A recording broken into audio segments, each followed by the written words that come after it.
Development फ़ी के नाम पे या रीएडमिशन फ़ी के नाम पे सारे स्कूल अलग से पैसा वसूल रहे हैं ट्यूशन फ़ी के अलावा। हर स्कूल का वही फंडा हो गया है कि रीएडमिशन लेंगे, हर साल लेंगे, ठीक है, और फीस में बढ़ोतरी करते जाएंगे। वो थोड़ा बहुत नहीं, अगर 100-200 अगर बढ़ाते हैं तो चलिए ठीक है, बहुत ज़्यादा बढ़ाया जा रहा है। क्योंकि ये जो निजी स्कूल का जो मनमानी है, जो ये कार्य कर रहे हैं, इसे रोक लगाना बहुत ही ज़रूरी है। सारे बिंदु पे डीसी साहब ने कहा है कि कमेटी बनाई गई है और सरकार भी इसमें कुछ नहीं कर रही है, इसलिए सरकारी स्कूल में भी अगर हम डालना चाहें, हम डालना चाह रहे हैं सरकारी स्कूल में, लेकिन सरकारी स्कूल में भी लिमिटेशन सीट कर दिया गया है, मात्र 40 बच्चे को पढ़ाया जाएगा और कोई भी सरकारी स्कूल वैसा है नहीं जिसमें हम पढ़ाएं। कि निजी स्कूल बंद हो जाए वो बहुत ही बढ़िया होगा। जिस तरह नेपाल में बंद हुआ है, यहाँ भी मैं मांग करता हूँ कि यहाँ पे बंद होना चाहिए। किताबों का काला बाजारी चल रहा है, स्कूल के द्वारा बोला जाता है कि चिन्हित दुकान से ही किताब खरीदें, ये सरासर गलत है और इसे सरकार के द्वारा डीसी महोदय के द्वारा कोई आदेश नहीं निकाला जाएगा तब तक इन स्कूल की मनमानी खत्म नहीं होगी। सर क्या हुआ, अभिभावकों के मुद्दा को लेकर डीसी से मिले, क्या हुआ? देखिए इसमें क्या है कि जितने भी प्राइवेट स्कूल हज़ारीबाग में हैं उनका 3-4 इशू। एक तो है कि डेवलपमेंट फ़ी के नाम पे या रीएडमिशन फ़ी के नाम पे सारे स्कूल अलग से पैसा वसूल रहे हैं ट्यूशन फ़ी के अलावा। उस बिंदु पे सारे पेरेंट्स थे, सारे स्कूलों की जितने प्राइवेट स्कूल हज़ारीबाग के सभी का बात हुआ। डीपीएस है, एंजल्स है, डीपीएस है, जेवीएस है, आपको कार्मल है, सारे स्कूल। जेवीएस में प्रिंसिपल फ़ी को लेकर तो नहीं ज़्यादा बात हुआ, वहाँ पे हुआ बच्चों को जो निकाला गया था उस बिंदु पे पेरेंट्स ने अपने बात को रखा है कि हमारे बच्चों को करीब 38 बच्चों का बताया गया यहाँ पे कि बच्चों को निकाला गया। उस बिंदु पे बात हुआ, कुछ का डिसिप्लिनरी एक्टिविटी का बात था, कुछ का मार्क्स का बात था। सारे बिंदु पे डीसी साहब ने कहा है कि कमेटी बनाई गई है, उस कमेटी में इंडिविजुअली सारे लोग अपना अपना एक रिटर्न दे दें, उसको सारे को जो इशू है उसको देख के उसको रीड करके तब फिर उसमें एक फैसला लिया जाए। एक मैडम है, क्या तो उनका नाम है, उनको बनाया गया इसका हेड, और एसडीओ साहब उसमें है, बाकी सारे लोग हैं कमेटी में, देख के उन लोग। क्या हुआ, आप लोग मिले?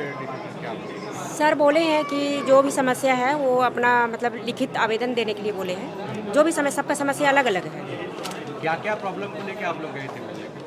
वही संत जेवियर स्कूल से बच्चे को मतलब बीच में ही निकाल दिया जाता है बिना ये मतलब डिसिप्लिन को लेकर के, और ये नंबर कम है, तो वही इसी के मतलब सिलसिले में गए हुए थे। तो इसका समस्या क्या बोला गया?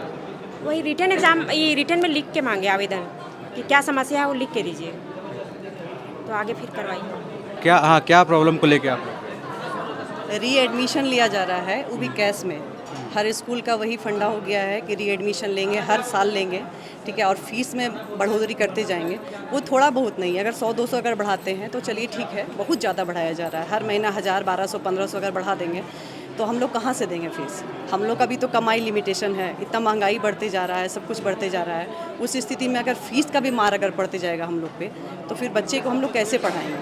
और सरकार भी इसमें कुछ नहीं कर रही है, इसलिए सरकारी स्कूल में भी अगर हम डालना चाहें, हम डालना चाह रहे हैं सरकारी स्कूल में, लेकिन सरकारी स्कूल में भी लिमिटेशन सीट कर दिया गया है, मात्र 40 बच्चे को पढ़ाया जाएगा और कोई भी सरकारी स्कूल वैसा है नहीं जिसमें हम पढ़ाएं। तो मजबूरी है हम लोग का कि प्राइवेट स्कूल में हम लोग डालें, कोई उपाय नहीं है हम लोग के पास। और इन लोग का जो मनमानी है, हर साल ये दो वो दो वो दो, वो देना पड़ेगा, जो बुक बोलेंगे लेना पड़ेगा, जहाँ से ड्रेस बोलेंगे लेना पड़ेगा, कोई उपाय नहीं है हम लोग के पास। जैसे प्राइवेट स्कूल में जैसे जो भी बहुत सारी प्रॉब्लम है, जैसे कि गार्जियन जो भी फेस कर रहे हैं, पेरेंट फेस कर रहे हैं, ये सब चीज़ों को लेकर के बच्चों को कोई मतलब प्राइवेट स्कूल में निकाला जा रहा है बिना वार्निंग का, बिना कोई लेटर दिए हुए। अचानक से एग्ज़ाम फाइनल होता है तो बोला जाता है कि आपके बच्चे आप दूसरे स्कूल में आप लिखवा सकते हैं, लिखवाइए, यहाँ पे मतलब प्रमोशन नहीं मिल रहा है। ये बहुत सारे और भी गार्जियन को बहुत सारी शिकायतें हैं। मेरा यही शिकायत है कि मतलब बच्चों को बीच में स्कूल से क्यों निकाला जाए, क्यों निकाले? निजी स्कूल का जो मनमानी रीएडमिशन और किताब कॉपी उन्हीं के दुकान से लेना है, ये ज़बरदस्ती जो हो रहा है, इसके लेकर हम लोग डीसी से मुलाकात किए थे। डीसी ने आश्वासन दिया हमें समय दीजिए और इस पर कार्रवाई होगा। इंडिविजुअली हर अभिभावक अपना अपना लेटर दीजिए, जो हम लोग का टोल फ्री नंबर जारी हुआ है उस पर आवेदन कीजिए। तीसरा चीज़ है कि अभी भी कोई भी स्कूल अपने तरफ से कार्रवाई नहीं किया है, रीएडमिशन माफ़ नहीं किया है, पैसे लगातार लिया जा रहा है धड़ल्ले की तरह से। और मैंने अभी एसडीएम को ऑर्डर ये आवेदन दिया है, 17 तारीख को संग्रहालय के बाहर मैं धरना करूंगा, भूख हड़ताल में बैठूंगा। और सारे अभिभावक से निवेदन है आप लोग सबको आएँ और 10 से 5 ये भूख हड़ताल रहेगा, आप लोग आए और इस आंदोलन में आप लोग सम्मिलित हों, क्योंकि ये जो निजी स्कूल का जो मनमानी है, जो ये कार्य कर रहे हैं, इसे रोक लगाना बहुत ही ज़रूरी है। और आपको बता दें कि निजी स्कूल जो किताब कॉपी लेने बोलते हैं, ये 100 करोड़ का धंधा चल रहा है, 100 करोड़ का बिजनेस है, 40% ये लोग कमीशन बांट रहा है, सूत्रों से पता चला है। और ये बहुत बड़ा मुद्दा है। ये सभी समाज, हर धर्म, हर जाति के लोग प्लीज़ आप लोग आइए। और ये जो है, मैं तो कहूँगा कि निजी स्कूल बंद हो जाए, वो बहुत ही बढ़िया होगा। जिस तरह नेपाल में बंद हुआ है, यहाँ भी मैं मांग करता हूँ कि यहाँ पे बंद होना चाहिए। यहाँ पे अभिभावक त्रस्त हो चुके हैं, बहुत सारे अभिभावक इतना तक प्रेशर में डाले हुआ है कि उसका बच्चा का सेशन नहीं निकाल दिया गया है। आपको बता दें 38 बच्चे का जो पहले मैं मुद्दा उठाया था, आपको आप देखे होंगे पुतला दहन भी किया था, अभी तक उन लोग बच्चों को नहीं रखा गया है, तो वो बच्चे कहाँ जाएंगे? ये बहुत ही निंदनीय है। कड़े शब्दों में मैं कहता हूं कि 17 तारीख को याद रखिए, शुक्रवार का दिन है, 10 बजे जरूर पहुंचे। संग्रहालय गेट के बाहर हम लोग धरना करेंगे, आप लोग भी सम्मिलित हुए। बहुत बहुत धन्यवाद। इन मुद्दों को लेकर डीसी से मिले आप लोग, क्या हुआ? आज हम लोग उपायुक्त महोदय से मिले, इससे पहले भी हम लोग कई बार मिल चुके हैं। 2025 से हमारी ये लड़ाई चल रही है अभिभावकगण का। हजारीबाग में प्राइवेट स्कूल का जो रीएडमिशन के नाम पर जो लूट है और जो फीस में 30 से 40% का बढ़ोतरी है, जो कि सरकारी नियम का सरासर उल्लंघन है, और जो किताबों का कालाबाजारी चल रहा है स्कूल के द्वारा, बोला जाता है कि चिन्हित दुकान से ही किताब खरीदें, ये सरासर गलत है। और इसके खिलाफ हम लोग पिछले 1 वर्षों से लड़ाई लड़ रहे हैं। उपायुक्त महोदय, इससे पहले जो नैन्सी साहब थी, उन्हें भी हम लोग शिकायत किया था, प्रेजेंट उपायुक्त को भी हम लोगों ने शिकायत किया है, हमारे डीएससी साहब को भी दिए हुए हैं, लेकिन सिर्फ आश्वासन मिल रहा है, अभी तक कोई ठोस कार्रवाई नहीं हुई है।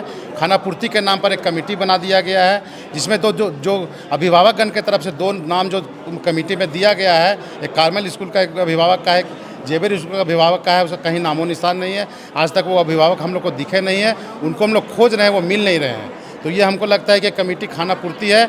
जब तक इसमें क्विक एक्शन नहीं स्कूल के खिलाफ नहीं लिया जाएगा, सरकार के द्वारा, डीसी महोदय के द्वारा कोई आदेश नहीं निकाला जाएगा, तब तक इन स्कूल की मनमानी खत्म नहीं होगी। इसके लिए हम लोगों ने 17 तारीख को हजारीबाग समाहरणालय के समक्ष 1 दिवसीय धरना का घोषणा किया है, और हमारे एसडीओ साहब को इसका सूचना भी दे दिया गया है।